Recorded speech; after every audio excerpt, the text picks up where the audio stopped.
हाल ही में संघ प्रमुख ने देश में मुसलमानों को लेकर के, मुसलमानों और हिंदुओं के डीएनए को लेकर के और लिंचिंग पर एक बयान दिया जिस पे एक बहुत स्वस्थ बहस विमर्श पूरे देश में शुरू हुआ है। मौका था द मीटिंग ऑफ माइंड्स नाम की किताब के विमोचन का। इस किताब को लिखा है डॉक्टर ख्वाजा इफ्तिखार अहमद ने। आज उनसे सीधे बात करने के लिए वो हमारे स्टूडियो में मौजूद हैं। मैं हूं मंजीत ठाकुर और इस बातचीत को बढ़ाने के लिए हमारे दो साथी मलिक असगर हाशमी साहब और मंसूरुद्दीन फरीदी साहब इस बातचीत को आगे बढ़ाएंगे। लेकिन पहला सवाल डॉक्टर साहब कि संघ के किसी सरसंघ चालक ने पहला मौका था किसी मुस्लिम की किताब का विमोचन किया, एक राइटर होने के नाते, एक विचारक होने के नाते और साथ में क्योंकि इस वक्त की ये बात है, एक मुस्लिम होने के नाते आप इसको लेकर के कैसा महसूस करते हैं? देखिए ठाकुर साहब, ऐसा है, सबसे पहले तो बहुत शुक्रिया आप सबका। आपने मुझे याद किया और अपने स्टूडियो में बुलाया। ये सफ़र मैंने 1996 में शुरू किया, जिस वक्त पार्लियामेंट में अटल जी कॉन्फिडेंस मोशन लेकर गए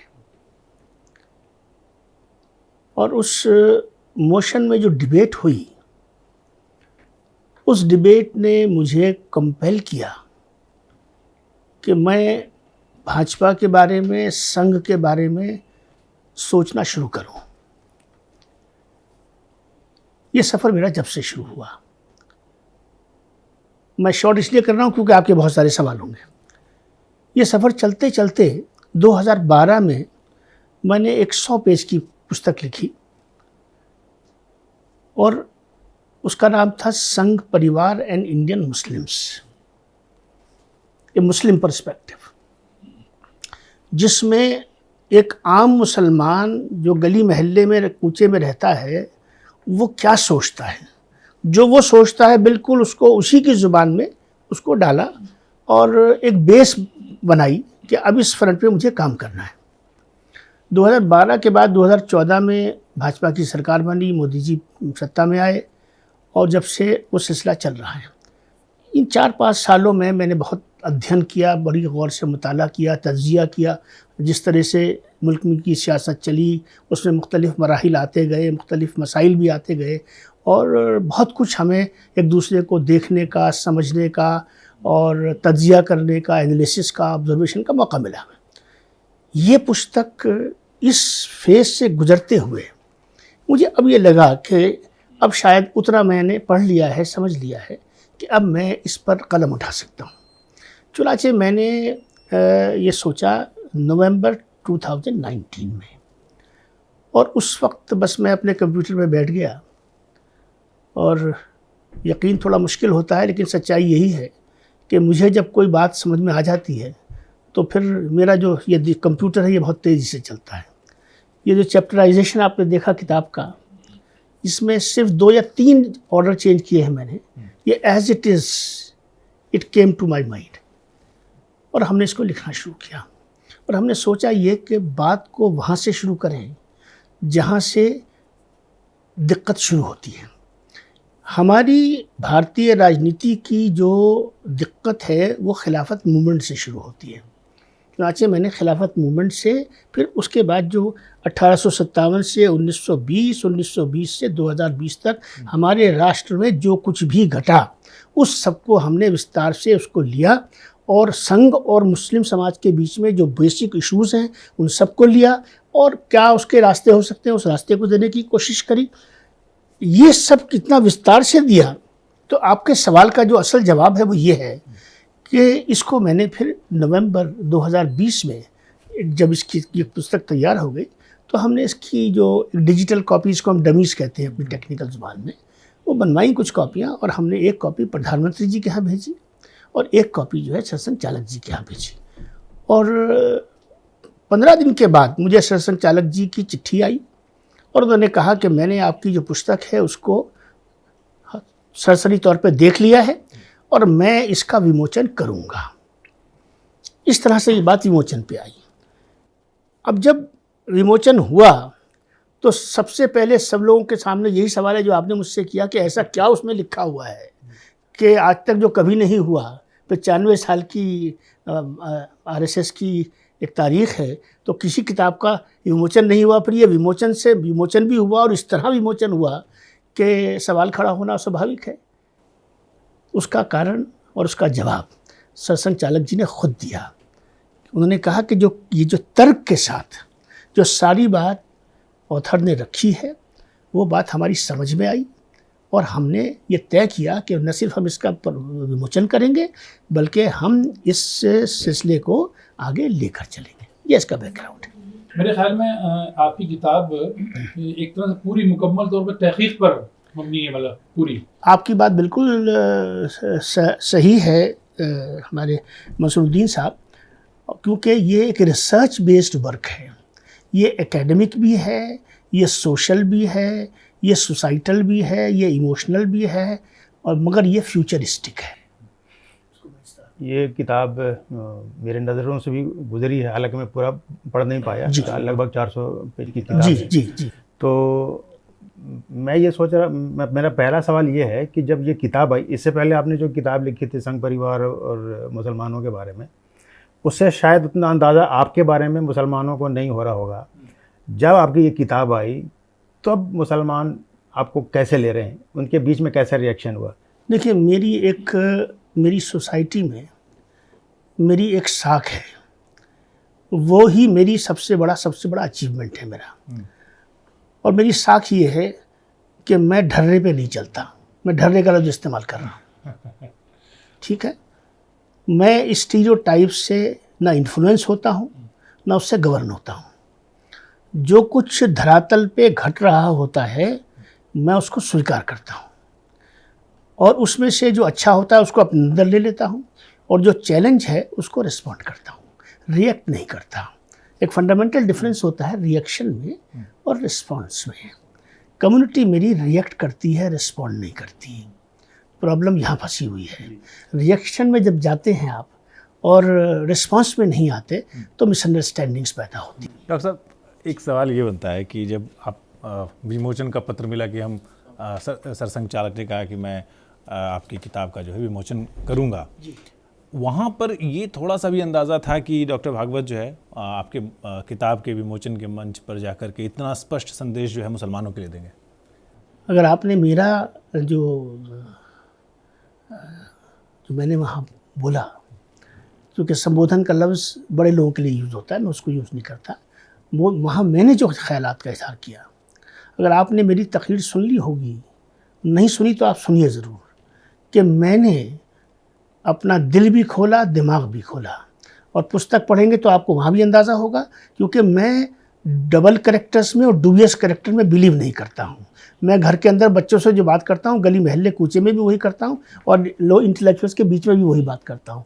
और या फिर मैं बात कहूँगा कि यहाँ भी दिक्कत है कि मैं जब पंडित जी से मिलता हूँ तो मैं कुछ और बातें करता हूँ, जब मैं शेख साहब से मिलता हूँ तो मेरी बातें कुछ और हो जाती हैं, और जब मैं किसी और जो है प्रोग्रेसिव ग्रुप में जाकर बैठता हूँ तो मैं कुछ और ही कहानी गाने लगता हूँ। ये जो हमने अपने कैरेक्टर्स के अंदर कई कैरेक्टर्स पैदा कर लिए हैं, और जो एक आदमी के अंदर एक सेल्फ क्रेडिबिलिटी होनी चाहिए, कि सेल्फ इंटेग्रिटी होनी चाहिए, वो मिसिंग है। और उसकी वजह से जो कन्फ्यूजन फैल रहा है, मुस्लिम सोसाइटी को लेकर कोई व्यू नहीं बन पा रहा है, हम कोई व्यू बना ही नहीं पा रहे हैं। इसलिए मेरी थ्योरी ये रही है कि जब नरसिम्हा राव जी को लोग छोड़ रहे थे, बाबरी मस्जिद शहीद हो गई थी, मेरा उनसे कोई ताल्लुक़ नहीं था।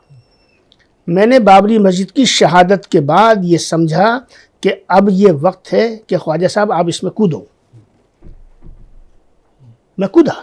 लोगों ने मुझे सब कुछ कहा जो लोग कहते हैं, मगर मुझे उसकी परवाह नहीं होती। मुझे लोग क्या कहते हैं, मेरे सामने लार्जर पर्सपेक्टिव होता है, मेरे सामने नेशनल पर्सपेक्टिव होता है पहले, और उसके बाद कम्युनिटी का पर्सपेक्टिव होता है। और मैंने सारी ज़िंदगी यही काम किया है कि ये इस तरह से ब्रिज का काम। हाशमी साहब को सवाल पूछो। और दूसरी बात आपसे कहूँगा जी जी जी कि उसके बाद में जब, जैसे मैंने आपसे जिक्र किया, अटल जी की सरकार बनी, मैं पहला व्यक्ति हूँ, पुस्तक में लिखा है मैंने ये, कि जिसने उसको वेलकम किया। और उस ज़माने में उर्दू अखबारात में लिखता था, कौमी आवाज़ सबसे बड़ा उर्दू का अखबार होता था। कौमी आवाज़ में मैंने लिखा और उन्होंने छापा कि भाई इनको जो सरकार मिली है ना, तो इनके पास नंबर है, न कोई कॉन्स्टिट्यूशन में ये चेंज कर सकते हैं। और अटल जी ने बड़ी सुथराई से कहा कि भाई 3 मुद्दे जो ज़माने में हुआ करते थे, 370 का मुद्दा होता था, समान आचार संहिता का मुद्दा होता था, और राम मंदिर के निर्माण की बात होती थी, ये छोड़ दिया उन्होंने। तो फिर इनको मौका क्यों नहीं मिलना चाहिए? एक बार हम इनके बारे में सुनते आ रहे हैं कि भाई नमाज नहीं होगी, रोज़ा नहीं होगा, हज नहीं होगा, अज़ान नहीं होगी, तो मौका दे के देखे तो सही कि सच्चाई क्या है। तो मैं उनके साथ खड़ा हुआ, फिर मुझे लगा कि अब इनके साथ खड़े होने की ज़रूरत है, तो मैं अटल जी की तरफ बढ़ा। ठीक है। और आज हाशमी साहब, मैं आपसे को ये बताना चाहता हूँ, आज इस वक्त में दाएं बाएं से लोग बात कर रहे हैं, सामने आने की ज़रूरत किसी में नहीं है। मुझे तो आग में कूदने की आदत है और मैं बाय चॉइस करता हूँ ये काम। इस वक्त अगर आज इस काम को नहीं किया गया तो ये वक्त निकल जाएगा और लोग हाथ मलते रह जाएंगे। ठीक है, किसी को तो करना ही था। मेरा ये मिजाज है, मैंने इसको शुरू कर दिया और मैं इससे डगमगाने वाला नहीं। ये बहुत खैर मकदम वाली बात है। लेकिन जब हम किताब की शुरुआत करते हैं तो उससे ऐसा लगता है कि जो धर्मनिरपेक्ष पार्टियां थीं वो मुसलमानों के साथ इंसाफ नहीं करी। जो जैसा मैं पढ़ के ऐसा लगता है शुरुआत में, तो क्या बीजेपी में के साथ मुसलमान आ जाएंगे तो उनके साथ इंसाफ होगा, ऐसा लगता है क्या आपको? हाशमी साहब, ऐसा है कि मेरे सामने ये क्वेश्चन नहीं है, माफ़ कीजिएगा, कि बीजेपी में मुसलमान आ जाएंगे कि नहीं आएंगे, मुसलमान बीजेपी में आए या बीजेपी में ना आए, मुझे इससे कोई सरोकार नहीं है। मेरा ये सब्जेक्ट नहीं है। मेरा सब्जेक्ट ये नहीं है। मेरा सब्जेक्ट ये है कि मेरे समाज में जो घृणा और जो द्वेष, जो भरोसा एक दूसरे पे से उठ गया है, अगर समाज सही होगा तो देश सही होगा। ये बहुत बात की बातें हैं। आप किसको वोट देंगे? वोट एक दिन दिया जाता है हाशमी साहब, वोट का क्वेश्चन नहीं है। और आपने जो बात कही कि आपको ऐसा लगता है कि आपने ऐसा कुछ प्रेजेंट किया है, मैंने सेकुलर सियासत ने, कांग्रेस ने और दूसरी सेकुलर गवर्नमेंट्स ने जो कुछ भी राष्ट्र के लिए अच्छा किया और मुस्लिम समाज के लिए अच्छा किया, मैंने उसकी लिस्टिंग करके वहाँ पर मेंशन किया है। लेकिन मेरी शिकायत उनसे ये रही कि ये सब कुछ आपने जो किया ये सिंबॉलिज्म है। मुसलमान को प्रेसिडेंट बना दिया हमने, चपरासी नहीं बनाया। ज़रूरत थी चपरासी और क्लर्क बनाने की, ज़रूरत थी उसको मजदूर को देखने की, ज़रूरत थी किसान को देखने की, ज़रूरत थी मुलाजमत को देखने की। तो ज़मीन पे जो तब्दीली आनी चाहिए थे, जो इंसाफ होना चाहिए था। अब मिसाल के तौर पे इतनी बात होती है कम्युनलिज्म की, इतनी बात होती है, सारी बातें, कितने फसादात हुए भाई। उन फसादात में किसी की इंक्वायरी तो सामने, कमीशन की इंक्वायरी तो सामने हमारे ले आए होते आप, किसी पे तो आपने अमल कर दिया होता। और मैं आपको कहूँ कि भागलपुर का जो फसाद हुआ, अकेला फसाद है वो जिसके अंदर कुछ लोगों को मुआवजा मिला, और वो कांग्रेस की सरकार में नहीं मिला, वो नीतीश कुमार की सरकार में मिला। तो क्या मैं ये ना कहूँ? मैं तो जिसकी जो अच्छाई है वो मैंने बुक में भी कही है, यहाँ भी कह रहा हूँ, और जो कमी है वो भी कह रहा हूँ।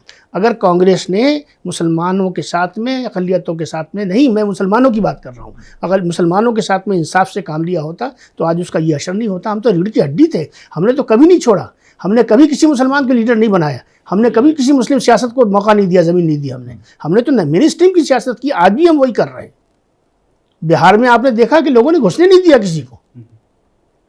तो ये चीज़ आप जहन से निकालिए। एक इंटेलेक्चुअल वर्क है, एक रिसर्च ओरिएंटेड वर्क है। समाज के अंदर हमारे जो एक दुनिया पैदा हो गई है, जो ख़ास तौर से संघ परिवार के करोड़ों मानने वाले हैं भाई, और करोड़ों देश में मुसलमान रहते हैं, उनके दरमियान में नफरतें बढ़ती ही चली जाए। ये कोई देश हित की बात है क्या? सियासत कर लेंगे जिन लोगों को करनी है, टिकट मांग लेंगे वो जिनको मांगना है, प्रमोशन ले लेंगे जिनको लेनी है। मैं तो 30 साल से इस फील्ड में हूँ। मैंने ज़िंदगी में, आपके ऑन रिकॉर्ड कह रहा हूँ, मैंने तो एक हज किया है सरकारी।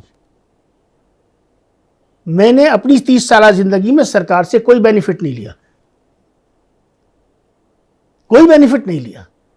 और अगर आपको उस रास्ते पे चलना है तो फिर आपको कुछ अपना कद बनाना पड़ेगा। इसमें ख्वाजा साहब एक बात ठीक है, आपने इसमें रिसर्च की है पूरी, इतने साल आप संघ से जुड़े रहे। हाँ। आप क्या देखते हैं संघ की सबसे बड़ी खूबी आपके अंदर क्या है, और मुसलमानों की सबसे बड़ी कमजोरी कौन सी है जो संघ से दूर है? बहुत अच्छा सवाल है आपका।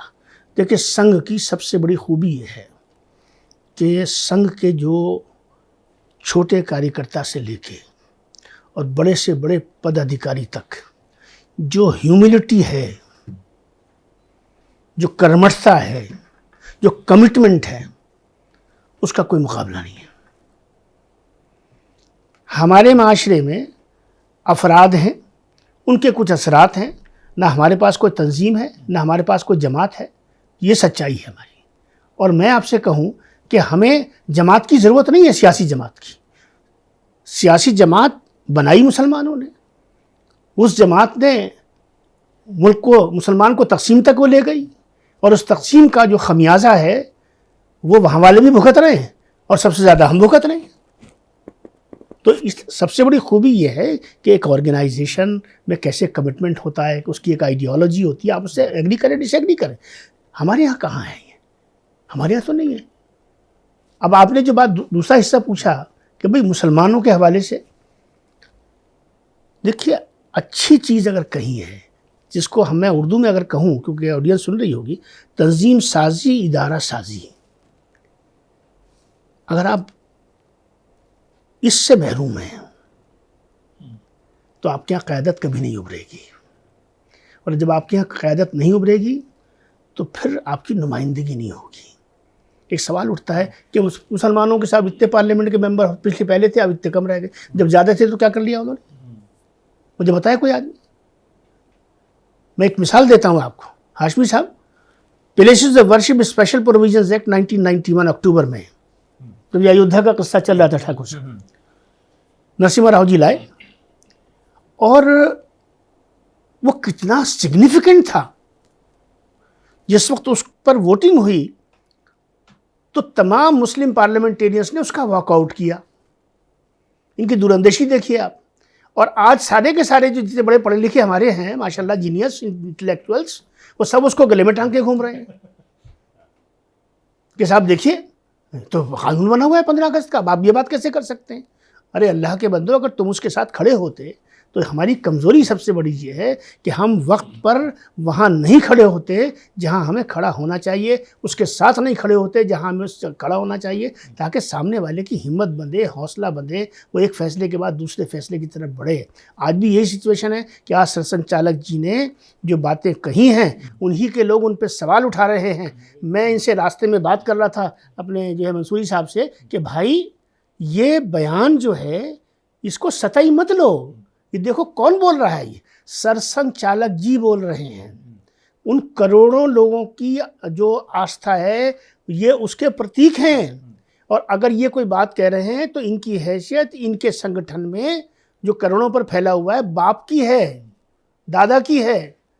अगर बाप और दादा जो हैं वो इस तरह की बात कर रहे हैं तो आप अपना दिमाग उस पे जो है वो उस पे क्वेश्चन मार्क और प्रश्न चिन्ह मत लगाइए, आप उससे चिपट जाइए, उसके साथ खड़े हो जाइए, अनकंडीशनल जी उसको सपोर्ट करिए, ताकि इस प्रोसेस को ताकत मिले। और ज़मीन के ऊपर हर एक कह रहा है साहब अमल में आ जाएगा तो अच्छा होगा। अरे भाई आपने कितना अमल कर रखा है,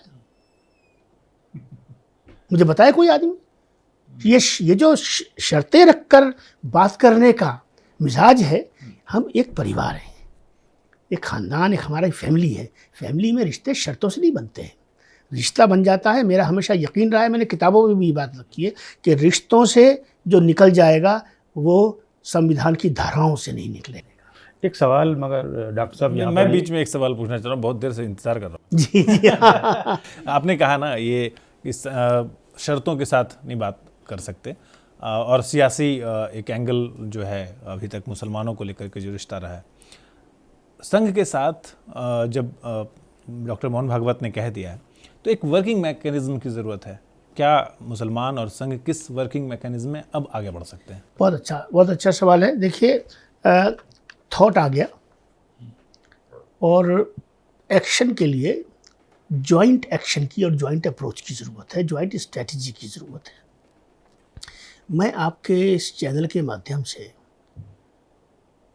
अपनी कम्युनिटी के, हमारी कम्युनिटी में जीनियस की कोई कमी नहीं है, अपने इंटेलिजेंशिया को और जो हमारी क्लर्जी जिसको हम कहते हैं अंग्रेज़ी में, मजहबी तबका जो है, उससे गुजारिश करूँगा कि ये एक गोल्डन अपॉर्चुनिटी बनी है, और बिना किसी लाग लपेट के इतनी सफाई और इतनी सुथराई से जो सवाल मैंने उठाए थे, सरसंघचालक जी ने उसका इतना साफ़ सुथरा जवाब दिया है और उसको इतनी अच्छे से रखा है कि उसके ऊपर सवाल लगाना अपनी सोच पे सवाल लगाना है। आइए हम कुछ लोग मिलके आगे बढ़ें, और जो ठाकुर साहब आप कह रहे हैं मैकेनिज़्म, एक आदमी तन्हा कितना ही होशियार हो, कितना ही अक्लमंद हो, कितना ही बड़ा मुफक्किर हो, वो तने तन्हा सब कुछ नहीं कर सकता।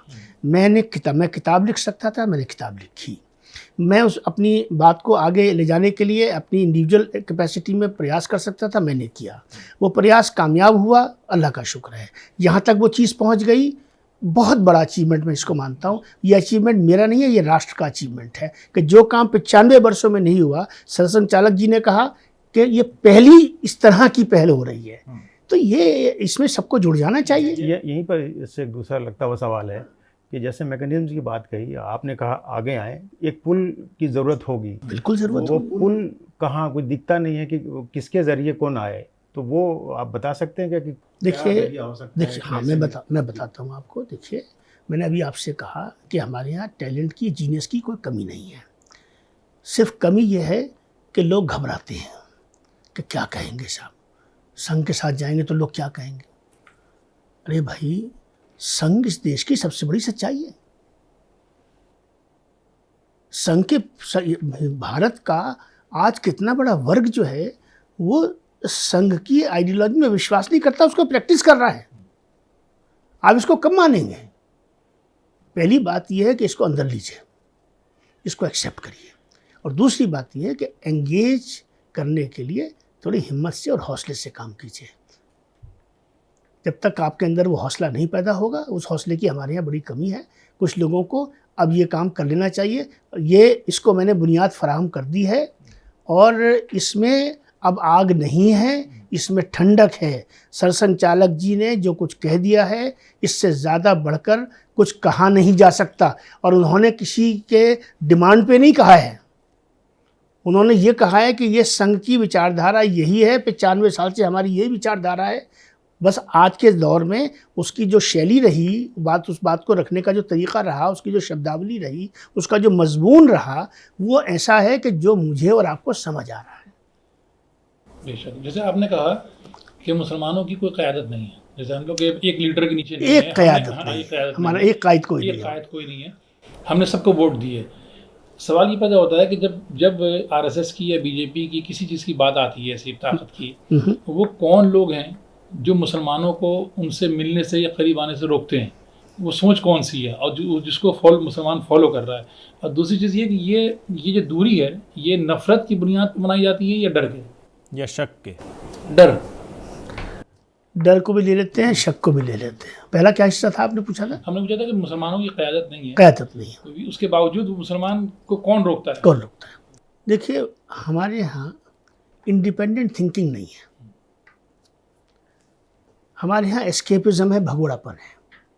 मैं आपके पीछे छुपना चाहता हूँ। अब तक मुसलमान क्या करता रहा है? किसके पीछे छुपूँ मैं? उसकी तलाश करता रहा। कभी कांग्रेस के पीछे छुप गया, कभी किसी को लेफ्टिस्ट के पीछे छुप गया, कभी किसी के पीछे छुप गया। इश्यूज उसके अपने थे, मसला उसका अपना था, उसको खुद आगे आना चाहिए था। वो खुद नहीं आगे आया, वो हमेशा उसने किसी और से उम्मीद करी।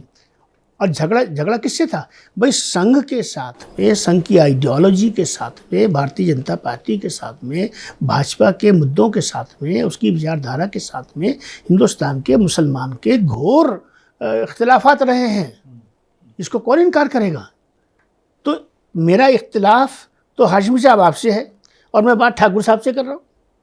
तो मसला मेरा हल ठाकुर साहब करेंगे कि हाशमी साहब करेंगे?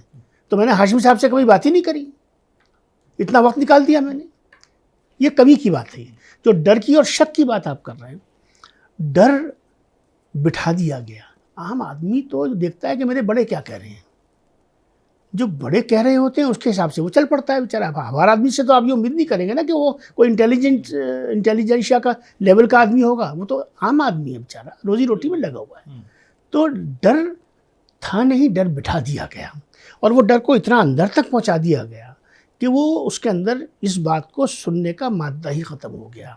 उसके अंदर वो कैपेसिटी नहीं है कि वो संघ के बारे में सुने। आप शुरू करते हैं, वो भाग लेता है।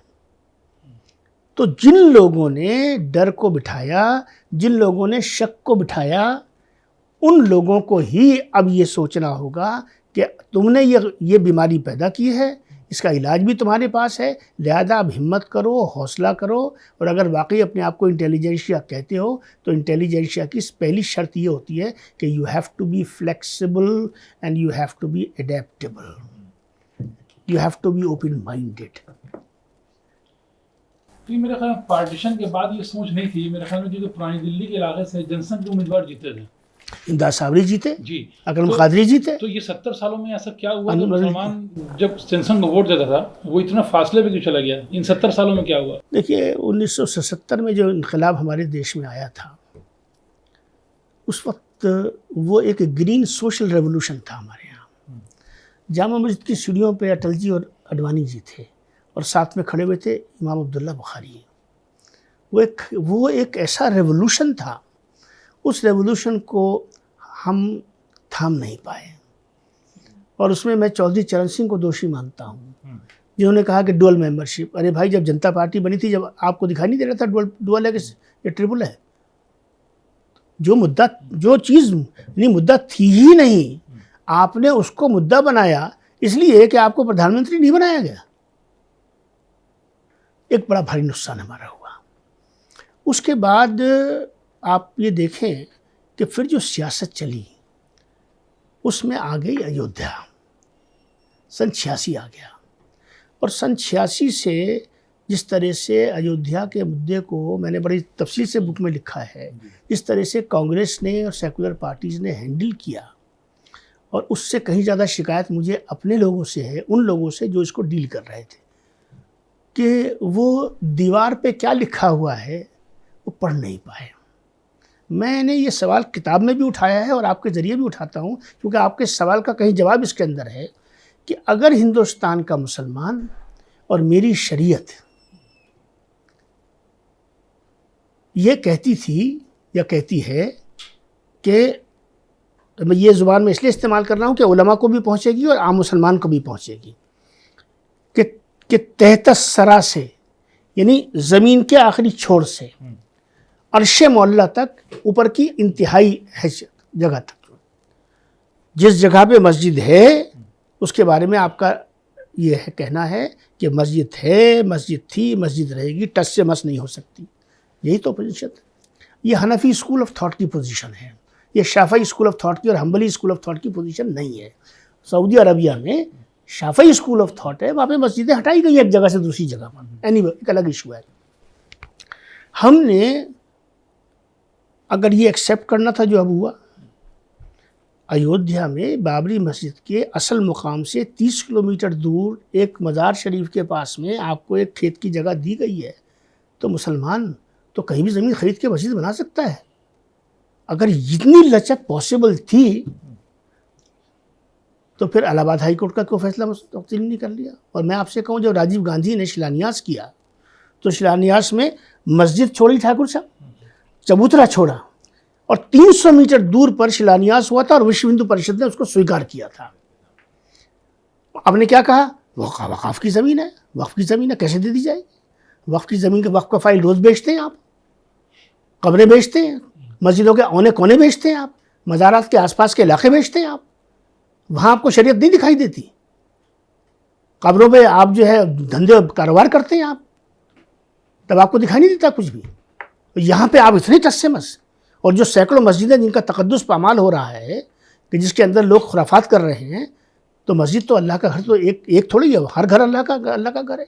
तो ये जो हमने एटीट्यूड लिया, इस एटीट्यूड ने एक तरफ ये जो गर्मी की सियासत है इसको उभरने का मौका दिया, और कांग्रेस की लग़ज़िशों ने और हमारी जो लोग इसमें ज़िम्मेदारी निभा रहे थे उनकी नाआक़िबत पसंदी ने इस चीज़ को इतना गर्म कर दिया कि हिंदुस्तान में अगर संघ जो है आज यहाँ पहुँचा है तो माफ़ कीजिएगा, ये संघ की मेहनत कम है और हमारी बड़ी ईमानदारी से की हुई मेहनत बहुत ज़्यादा है इसमें।